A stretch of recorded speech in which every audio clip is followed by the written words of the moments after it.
నేను మొన్న పార్లమెంట్ అయిపోగానే నేను మామూలుగారికి వచ్చిన వచ్చి ఇక్కడనే ఉన్నా, నేను ఇక్కడనే ఉన్నా. సో నిన్న రాత్రి అరౌండ్ 3:20 అంటే యాజ్ పర్ సీసీటీవీ ఫుటేజ్ ప్రకారం రాత్రి అంటే మార్నింగ్ 6 గంటల నాకు వచ్చిన కాల్ ఈరోజు మొదట జరిగింది చెప్తాను. మొదట నాకు పొద్దున అరౌండ్ 7 o'clock అవుతుంటే నాకు మా ఇంటి నుంచి ఫోన్ వచ్చి అమ్మ ఇట్లా ఇంట్లోకి ఎవరో వచ్చిండ్రు, మొత్తం ఇంట్లో అంతా అడుగులు కనపడుతున్నాయి, బూట్లు అడుగులు కనపడుతున్నాయి, అంత మడ్డడుగులు కనపడుతున్నాయి, కిచెన్ సైడ్ నుంచి ఎవరో ఇంట్లోకి మొత్తం వచ్చి తిరుగులాడినట్టు కనపడుతుంది అని అన్నారు. అన్నాక అవునా ఎక్కడి నుంచి వచ్చిండ్రు, ఇంట్లోకి వెళ్ళి వచ్చిండ్రు, పైనకి వెళ్ళి వచ్చిండ్రు, డోర్ మీరు కిచెన్ డోర్ వేసుకోలేదా అన్నారు. లేదమ్మా కిచెన్ డోర్ మేము అన్ని తాళాలు చూసుకొని రాత్రి అన్నీ మూసుకొని వచ్చినామన్నారు అమ్మాయి. అన్నాక మధ్యలో డోర్లకి వెళ్ళి వచ్చిండేమో అన్నారు. మధ్యలో డోర్ ఓపెన్ చేసి ఉంది, విండో ఉంటుంది, విండో కమ్ డోర్ ఉంటుంది అనమాట. అది ఓపెన్ చేసి ఉందమ్మా, దాంట్లోకి వెళ్ళి ఏమన్నా వచ్చినారేమో వీళ్ళు ఏమనుకుంటున్నారు, మేము మర్చిపోయినామేమో, డోర్ వేయలేదేమో అని వీళ్ళు అనుకుంటున్నారు పిల్లలు. కానీ యాక్చువల్గా వచ్చిన ఎంట్రీ వేరే, ఆయన వచ్చి డోర్ తీసుకొని బయటికి పోయిండు.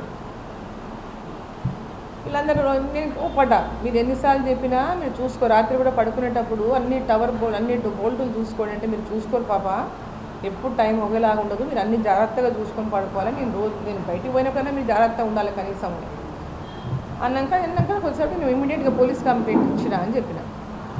ఇమీడియట్గా పోలీసు వాళ్ళని పిలిపించంటే పోలీసు వాళ్ళు వచ్చింది, ఏమన్నా నాతో మాట్లాడింది, వాళ్ళందరూ క్రైమ్ వాళ్ళు వచ్చింది, అన్ని ఫుడ్ ప్రింట్లు అవన్నీ చూసుకోండి, చెడిపోద్దని చెప్పిన. ఏమున్నా చెడపకండి, అట్లే ఉంచండి, వాళ్ళు వచ్చి చూసుకొని పోయే వరకు మీరేం డిస్టర్బ్ చేయదు వాటిని అని చెప్పి. సరే అని అందరు అట్లే ఉన్నారు. తర్వాత వాళ్ళు పోలీసు వాళ్ళు వచ్చిండు, అన్నీ చూసుకున్నారు. నేను సీసీ ఫుటేజీలు తీయమని చెప్పిన, మా ఇంట్లోకి సీసీ కెమెరాలు పెట్టినాను, మొత్తం సీసీ ఫుటేజీలు తీసి పంపియమ్మా, ఎక్కడి నుంచి వచ్చిండు, ఎప్పుడు వచ్చిండు, ఎక్కడ తిరిగిండు, ఏమేమైంది అన్న, ఇంట్లో ఏమైనా పోయినట్టు కనబడుతున్నాయి అంటే మరి ఇప్పుడు పొద్దున అప్పవరకు వాళ్ళు ఏం చూసుకోలేదు, ఏం లేదన్నారు. లేదు కిచెన్లోకి వచ్చిండు, కెమెరా కట్ చేసిండు కిచెన్లో అన్నారు. కిచెన్లో సీసీ కెమెరా కట్ చేసిండు, డైనింగ్ హాల్లో కెమెరాని వాళ్ళకి తెలియదు కట్ చేసి, వాళ్ళకి అప్పటిదాకా వాళ్ళకి తెలియదు. ఈ సీసీ ఫుటేజ్ నాకు పంపిండు. ఆ సీసీ ఫుటేజ్ రానికే మనకు టైం పడుతుంది కదా కొంచెం, టైమింగ్ ఎప్పుడు వచ్చిండు ఏం మనకు తెలియదు, ఎప్పుడు వచ్చిండు అవన్నీ చూసుకుంటూ పోవడానికి ఇక చూసుకుంటూ పోతే ఒక ఫుటేజ్లో కనిపించింది ఏంటంటే కిచెన్లోకి వెళ్ళి ఎంటర్ అయినట్టు ఫుటేజ్ కనిపించింది. ఫోన్ చేసిండు నాకు, మేడం కిచెన్లోకి వెళ్ళి ఎంటర్ అయ్యింది మేడం అన్నాడు. మీరు ఫుటేజ్ పంపిస్తున్నా చూడండి అంటే నేను చూసాను. కిచెన్లోకి వెళ్ళి ఎంటర్ అయ్యిందంటే డోర్ ఇట్లా, కిచెన్ డోర్ ఇట్లా ఉంటుంది, ఇట్లనే విండో ఉంటుంది, ఆ విండో కింది వరకు విండో ఉంటుంది. ఇప్పుడు ఇక్కడ గ్రిల్ పెట్టినామా, గ్రిల్ పెట్టలేదు మనం, అటనే మొత్తం పైన గ్రిల్ ఉంటుంది, కింద గ్రిల్ ఉండదు, కింద ఉట్టిగా గ్లాస్ ఫిక్స్ చేసి ఉంటుంది. ఆ ఫిక్స్ చేసిన గ్లాస్ని మొత్తం పీకేసి ఉండదు, పీకేసి దీంట్లోకి వెళ్ళి దూరి లోపలికి పోయింది. దాంట్లోకి వెళ్ళి దూరి అట్లే కట్టెన్ ఉంది, ఆ కట్టెన్కి వెళ్ళి ఈ మూలకి వెళ్ళి లోనికి పోయింది. లోనికి పోగానే మనకి కెమెరా కనిపించింది. కానీ మొత్తం గ్లౌజ్ వేసుకున్నాడు, షూస్ వేసుకున్నాడు, టోటల్ ప్యాక్ చేసుకొని ఉన్నాడు, మనిషి ఏం కనపడేటట్లేదు. వెళ్ళగా అట్లే పక్కకి వెళ్ళి నక్కుకొని ఇట్లా కింద పాక్కుంటూ పోయి డోర్ తెచ్చిండు, కిచెన్ డోర్ బయటికి పోయినట్టున్నాడు. బయటికి పోయినట్టుండి మళ్ళీ లోపలికి పోయి మళ్ళీ నక్కుకుంటూ పోయి పైకి పోయి కట్ చేసేసిండు, కెమెరాని కట్ చేసిండు. మనిషి కనపడలేదు మనకి, ఇంకా అది ఇట్లా పోతున్నాడు అంతే తప్ప మనిషి గుర్తుపట్టేటట్లేదు. తర్వాత కిచెన్ కెమెరా కట్ చేసినాక తర్వాత మళ్ళీ కొద్దిసేపటి తర్వాత ఇంకో కెమెరా చూస్తే డైనింగ్ హాల్లో కూడా ఇట్లా డోరు డైనింగ్ హాల్ నుంచి బయటకు వచ్చి అట్లే గోడ పక్క నుంచి నక్కుకుంటూ పోయి ఆడ కెమెరాని తిప్పేసిండు, దాన్ని తిప్పేసి ఇంట్లో ఎంతసేపు తిరిగిండో తెలియదు. హాల్లో తిరిగిండు, ఆ హాల్లో డైనింగ్ హాల్ ముందరనే ఉంటుంది, హాల్ ఉంటుంది, వస్తే కూర్చొని డ్రాయింగ్ రూమ్ లాగా ఉంటుంది, దాని పక్కన ఇంకో ఫ్యామిలీ రూమ్ ఉంటుంది మాది ఫస్ట్ ఫ్లోర్లో. సో అదంతా తిరిగిండు, ఆడికిడి తిరిగిండు, ఆ డ్రాలు తెరిచిండు, ఈ డ్రాలు తెరిచిండు, అన్ని డ్రాలు తెరిచినాక మా పక్కన ఇంకో పాప రూమ్ ఉంటుంది, కింద 2 రూమ్లు ఉంటాయి బెడ్రూమ్లలో. ఆ 2 బెడ్రూమ్లకు ఒక బెడ్రూమ్లోకి పోయి మొత్తం అన్ని అల్మారీ తెరిచిండు, ఆ బట్టలు గిట్టలు ఉండేదంటే ఆ బట్టలు తీసి బయటకు పడేసిండు. ఒక డ్రాల మందులు ఉంటాయి, ఆ పాప మన దాకా సిక్కుండే ఆమె, ఆ మందులని మిగిలిపోయినామని దాంట్లో పడేసినాం, ఆ మందులను తీసి మంచం మీద పడేసి మళ్ళీ బయటకు వచ్చి మధ్యన మనమరాల రూమ్లోకి పోయిండు. ఆ పాప నిద్రపోయినట్టుంది.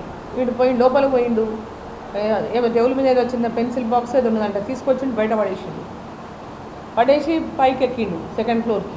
నేను పడుకునే ఫ్లోర్కి ఎక్కి మెట్లెక్కి మెక్కు నక్కుకుంటా పైకి ఎక్కిండు ఆ వీడియోలో చూస్తే. వచ్చి ఇట్లా లిఫ్ట్ ఉంటుందండి, లిఫ్ట్ పక్క నుంచి ఇట్లా తొంగి ముగ్గురు పిల్లలు వరుసగా పడుకుంటారు ఇట్లా. ఆ ముగ్గురు ఆడపిల్లలు నా ఇంట్లో ఉంటారు. ఆ పిల్లలు ఇట్లా చూస్తున్నాడు కొద్దిసేపు, వాళ్ళు పడుకున్నారా లేదా అని చూసినట్టున్నాడు. చూసి మెల్లగా ఇట్లా సోఫా ఉంటుంది, ఇట్లా సోఫాకి వెళ్ళి నక్కుకుంటా ఆ సోఫాలోకి వెళ్ళి అట్లా పోయిండు. ఇది ఇక్కడ నా రూమ్ ఉంటుంది, అది పక్కన మా ఇంకో పాప రూమ్ ఉంటుంది. ఆ రూమ్లోకి వెళ్ళి పక్కన నక్కుకుంటూ పోయి దేవుని రూమ్లోకి పోయిండు. దేవుని రూమ్లోకి పోయి పక్కన స్టోర్ రూమ్ ఉంటుంది, ఆ స్టోర్ రూమ్లోకి పోయింది. అంటే అది ఒక నిమిషం ఉన్నట్టున్నాడు. తర్వాత బయటికి వచ్చిండు, నక్కుకుంటూ వస్తుంది. ఈ పాప కదిలింది, నిద్రలా కదులంగానే వంగి మళ్ళా ఫ్లోర్కి ఇట్లా అతుకపోయినట్టు ఇట్లా వంగిపోయిండు, నక్కిపోయిండు మొత్తం. నక్కిపోయి మెల్లగా వచ్చినాక ఇంకో పాప కదిలి నిద్రలో కదిలే వరకు మళ్ళీ కొంచెం నక్కుకుంటూ వచ్చి ఇంకా మెల్లగా వచ్చి దెబ్బ తగ్గి వెళ్ళిపోయింది కింద. ఒక్కటి ఏం పోలేదు ఇంట్లో. ఇప్పుడు అదే ప్రాబ్లం. ఇప్పుడు దొంగ అయితే దొంగతనం చేయని ఇంకొచ్చి ఉండాలా, ఇంట్లో ఏ వస్తువు తీసుకుపోలేదు. 1.5 hour ఉన్నాడు, గంటన్నర ఉన్నాడు. ఏ రూమ్ కూడా తెరవడానికి ట్రై చేసినాడు. మళ్ళీ నువ్వు నా బెడ్రూమ్ డోర్ అన్నా కనీసం తెరిచిందా మూసిందా అనే ట్రై కూడా చేయలేదు. మరి ఎందుకోసం వచ్చిండు, ఏమి రెక్కి, ఎంతమంది రూమ్లు ఉన్నాయి, ఎంతమంది ఉందనే రెక్కి, అసలు ఎందుకోసం వచ్చిండో ఇప్పటిదాకా అర్థం కాలేదు. ఇది ముఖ్యమంత్రి గారు నా లేన్లోనే ముఖ్యమంత్రి కూడా ఉంటాడు. నా ఇంటి నుంచి కనీసం ఆయనకు ఒక 200 meters కూడా ఉండదో. ఆయన ఇంటికి మా ఇంటికి మధ్యలో రోడ్డు ఒకటి అడ్డం, అవతల ఆయన ఉంటాడు, ఇవతల నేను ఉంటా. ఆ కార్నర్ ఆయన, ఈ కార్నర్ నేను మా రోడ్లో. ఎందుకంటే ఇది భయం. ఎక్కడ భయం అంటే ఇప్పుడు సరే దొంగ అనేటోడు వచ్చిండు దొంగతనం చేసుకోపోయిండు అంటే అది వేరే విషయం. దొంగతనానికి వచ్చినోడు దొంగతనం చేసిపోయాడు. కానీ ఇక్కడ పాపరు మా మనమరాలు రూమ్లోకి పోయిండు. ఒకవేళ నిజంగా ఆ టైంలో ఆమెకు మెలకు వచ్చింది అనుకోండి, యుద్ధంకు మెలకొచ్చి ఏదైనా అరిచింది అనుకోండి, నోరు మూసారా చంపొచ్చు, లేకుంటే ఏమన్నా ఆయుధాలు కత్తో గిత్తు ఉంటే పడవచ్చు. చల్లలేదు, మన దగ్గర ఏముందో మనకు తెలియదు కదా. ఇది చాలా అంత అది తలుచుకుంటే భయం అవుతుంది. దొంగ సెక్యూరిటీ వాళ్ళు ఎవ్వరు లేరు. నేను ఉంటేనే సెక్యూరిటీ వాళ్ళు ఉంటారు, నేను లేకుండా ఇంటి దగ్గర ఎవ్వరు మా డ్రైవర్ తప్ప ఇంకెవరు ఉండరు. నేను చాలాసార్లు కూడా నేను ఇంటి దగ్గర సెక్యూరిటీ కోసం కూడా అడిగినాను. ఎందుకంటే నేను ఎక్కువ బయట ట్రావెల్ చేస్తుంటా, ఎక్కువ మోస్ట్ ఆఫ్ ది టైం నేను కాన్స్టిట్యున్సీలోనే తిరుగుతుంటా. పార్లమెంట్ ఉంటే ఢిల్లీకి పోతుంటా, హైదరాబాద్లో ఉండేది చాలా అరుదు. ఎప్పుడైనా పోతే నైట్ పోతా, మళ్ళీ పొద్దున వస్తుంటా. సో దానికని ఇప్పుడు అక్కడ సెక్యూరిటీ అనేది చాలా అవసరం. నాకు సెక్యూరిటీ అనేది చాలా ఇంపార్టెంట్. ఎందుకంటే ఆఫ్ ద టైం నేను మోస్ట్ ఆఫ్ ది టైం నెలలా 25 రోజులు బయటనే ఉంటా. 5 రోజులు ఇంట్లో ఉంటేనే ఉంటాను. నైట్ పూట, రాత్రుల పూట 25 రోజులు బయటనే తిరుగుతుంటాను. ఇలా కనీసం 25 రోజులు బయట తిరుగుతుంటాను. సో ఈ సెక్యూరిటీ కూడా నాకు చాలా ఇంపార్టెంట్. ఎందుకంటే ఇంటి దగ్గర ఎవరు ఉండరు. ఇప్పుడు ఒక ఎంపీగా ఉన్నప్పుడు ఒక ఎంపీని సరే గతంలో కూడా మంత్రిగా చేసిన, సరే ఇప్పుడు భారతీయ జనతా పార్టీలో కూడా జాతీయ ఉపాధ్యక్షురాలుగా ఉన్నా, సరే ఎంతోమంది వస్తుంటారు పోతుంటారు. మేము వచ్చినప్పుడు రావచ్చు, లేనప్పుడు రావచ్చు. అయితే నువ్వు ఇంట్లో ఒక సెక్యూరిటీ పర్సన్స్, నాకు కూడా సెక్యూరిటీ అనేది చాలా ఇంపార్టెంట్. అక్కడ ప్రభుత్వం కూడా ఇవన్నీ ఆలోచన చేయాలి. ఇప్పుడు ఒక విమెన్గా పార్లమెంట్ మెంబర్గా కూడా ఈరోజు ఇంత పెద్ద ఎత్తున సెక్యూరిటీ రీజన్స్, ఎందుకంటే ఈ సంఘటన చూస్తే సెక్యూరిటీ చాలా అవసరమైనటువంటిది ఈరోజు అనిపిస్తుంది. ఎన్నడూ కూడా నేను బాధ కాలే సెక్యూరిటీ విషయంలో, ఉంటలే ఏం చేస్తాము అనేటటువంటి విధంగా ఉండేది. ఎప్పుడైనా నేను బయటకు పోయినా 10 సార్లు రాత్రి 12 గంటల దాకా ఫోన్లు చేస్తూనే ఉంటా. డోర్లు వేసుకున్నారా, గేట్లు వేసుకున్నారా, సీసీ కెమెరాలు చూస్తుంటా చుట్టుముట్టు. నేను రాత్రి 1 గంట వరకు నిద్రపోను బయట ఉంటే కూడా. చుట్టుముట్టు కెమెరాలు చూస్తూనే ఉంటాను. అందరు పడుకున్నారా, అన్ని గేట్లు వేసుకున్నారా, డోర్లు వేసుకున్నారా అని చూస్తూనే ఉంటాను. నా ఫోన్లో సీసీ కెమెరా యాప్ ఉంటుంది కాబట్టి చూసుకుంటూ ఉంటారు. బట్ ఈ సంఘటన విషయంలో చూస్తే మటుకు సెక్యూరిటీ చాలా అవసరం. సరే వాళ్ళు ఎందుకు వచ్చిండ్రు, దేనికోసం వచ్చిండ్రు, ఏం చేయడానికి కోసం వచ్చిండ్రు, ఏ రకంగా ఉద్దేశంతో వచ్చిండ్రో అది పోలీసు వాళ్ళు రేపు విచారణ చేస్తే తప్ప తెలుస్తుంది. అసలు మాకు ఏం అర్థమైతే లేదు. దీంట్లో ఏందనేది అసలు అర్థం కాని విషయం. ఇప్పుడు వాళ్ళు ఏమన్నారంటే ఇంట్లో ఇంతకుముందు ఎవరైనా పని చేసిన వాళ్ళు, వెళ్ళిపోయిన వాళ్ళ గురించి అట్లాంటి వాళ్ళు ఏమన్నా నంబర్లు ఉంటే కూడా ఇవ్వని అన్నారు. అటువంటి నెంబర్ కూడా ఇచ్చినాం మనం. సరే వాళ్ళు ఇంట్లో పని చేసి పోయిన వాళ్ళు వస్తే కూడా దొంగతనం కోసమే రావాలి కదా. ఎవరైనా వచ్చిపోయిన వాళ్ళు ఉంటాడో దాని దొంగతనం కోసమే రావాలి.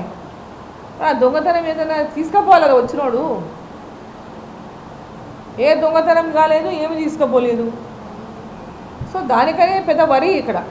ఇప్పుడు ఆ మొత్తం సీసీ కెమెరాల వాళ్ళు తిరిగిన తీరు చూస్తే ఇల్లందరూ first floor ground second floor మొత్తం తిరిగేసిండు. సో ఎందుకోసం వచ్చిండు, ఎందుకు ఇవన్నీ చూసుకొని పోవాల్సి వచ్చింది? ఇంట్లో ఎవరు ఉంటారని వచ్చిండా, ఎంతమంది ఉంటారని వచ్చిండా, ఏముంటుందని వచ్చిండా, ఏది కోసం వచ్చిండో మాకు అర్థం కాలేదు. అవును ఏదో ఎత్తుకపోయిండు, టీవీ ఎత్తుకపోయిండు, ఒక లేకపోతే ఇంకేదో కంప్యూటర్ ఏదో ఎత్తుకపోయిండు, ఇంకేదో ఫోన్లు ఎత్తుకపోయిండు అంటే దొంగ వచ్చిండు తీసుకుపోయిండు.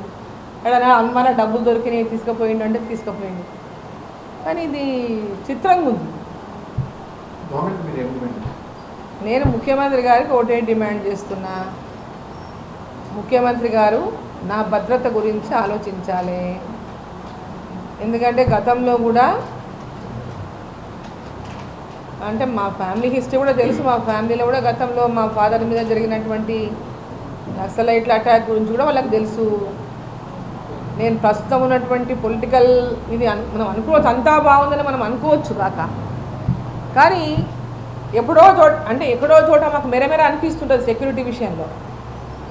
నా హస్బెండ్ కూడా నేను సెక్యూరిటీ అడిగిన, వాస్తవంగా నరసింహారెడ్డి గారికి కూడా ఎక్స్ఎమ్మెల్యే వారికి సెక్యూరిటీ ఇవ్వాలి. ఎక్కడంటే వారు కూడా తిరుగుతూనే ఉంటారు కాన్స్టిట్యున్సీలలో. మా ఫ్యామిలీకి ఉన్నటువంటి అంటే బ్యాక్గ్రౌండ్ని చూసి మీరు సెక్యూరిటీ ఇవ్వాలని కూడా కోర్టు లెటర్ కూడా ఇచ్చాను. ఇప్పటిదాకా వాళ్ళకి కూడా సెక్యూరిటీ ఇవ్వలేదు.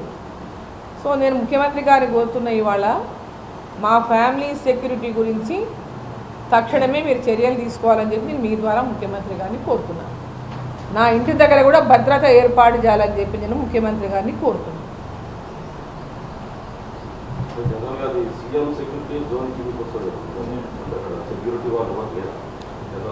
అంటే సీఎం వచ్చినప్పుడు పోయినప్పుడు ఆ లైన్ అంతా ఉంటారు పోలీసు వాళ్ళు. సీఎం పోతుంటే మొత్తం ఉంటారు, సీఎం వస్తున్నా ఉంటారు. అంటే ఆయన బయటికి పోయేటప్పుడు ఉంటారు పోలీసు, ఆయన తిరిగి ఇంటికి వచ్చేటప్పుడు ఉంటారు పోలీసు. ఆ తర్వాత ఎవరు ఉంటారు అక్కడ? చెక్ పాయింట్లు అక్కడ ఎవరు ఉండరు. అంటే ఆయన ఇంటి ముందు ఉంటుండొచ్చు, ముఖ్యమంత్రి గారు ఇంటి ముందు ఉండొచ్చు.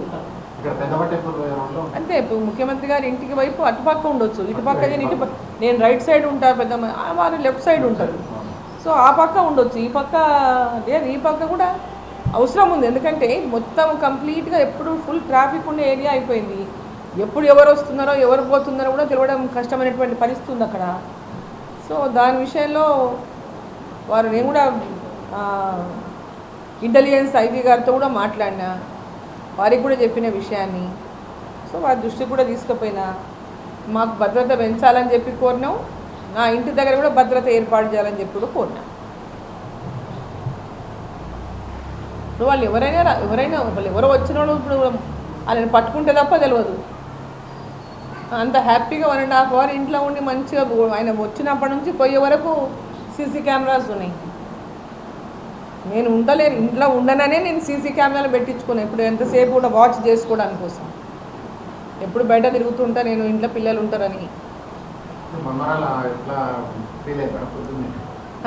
నా మనమరాలు ఆమె ఒకతే, అంటే పెద్ద పాప కూతురు నా దగ్గరే ఉంటారు వాళ్ళు.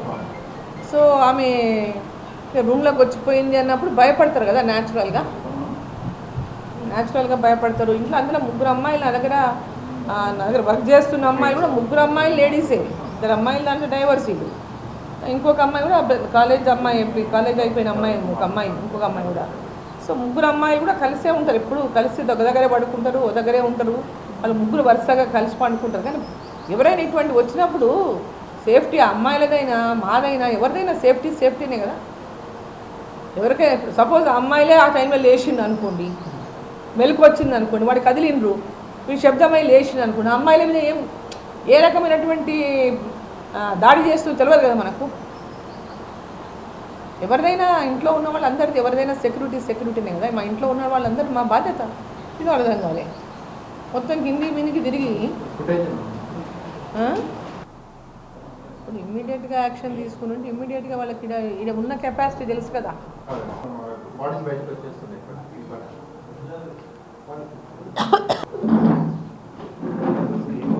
ఎవరమ్మా అటువంటి అదే రోడ్లోనే ఎంపీ ఉంటున్నాను. నేను కూడా మామూలు వ్యక్తిని కాదు, పబ్లిక్ రిప్రజెంటేటివ్ని.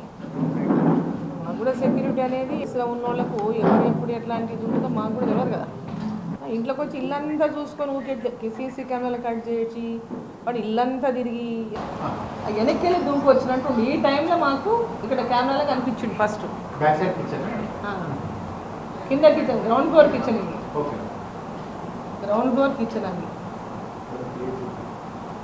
ఇక్కడ డైనింగ్ హాల్లో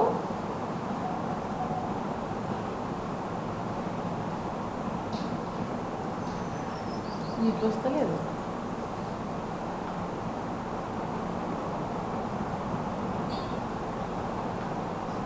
ఇట్లకి వెళ్ళి వస్తాడు. ఇది కిటికీ ఉంటుంది అన్నట్టు. ఇది బయటికి డోరు, డైనింగ్ హాల్ బయటి డోరు. ఇది ఇది కిచెన్ ఇది కిచెను. ఇదేమో డైనింగ్ హాల్లోకి పోతుంది డోరు. ఇక్కడేమో కిచెన్ బయటికి పోతుంది, వాషింగ్ ఏరియా ఉంటుంది. ఈడ కిటికీ ఉంది ఒకటి. ఆ కింద కిటికీ పగలగొట్టుకొని దాంట్లోకి తీసేసి ఇప్పేసిండు మొత్తం. వాడు ఫ్రేమ్ ఇప్పేసి దాంట్లోకి వెళ్ళి నక్కుకుంటూ వచ్చిండు.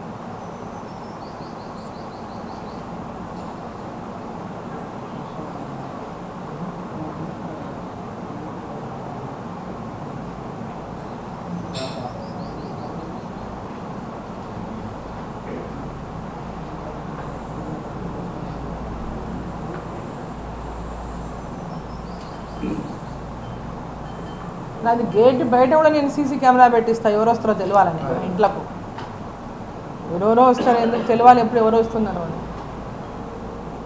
చేస్తుంది నా పాప. నాన్న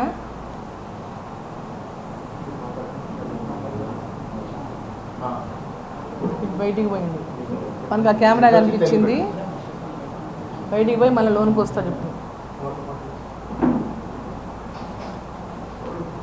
సైడ్కి వెళ్ళి దూకొని వస్తున్నాడు.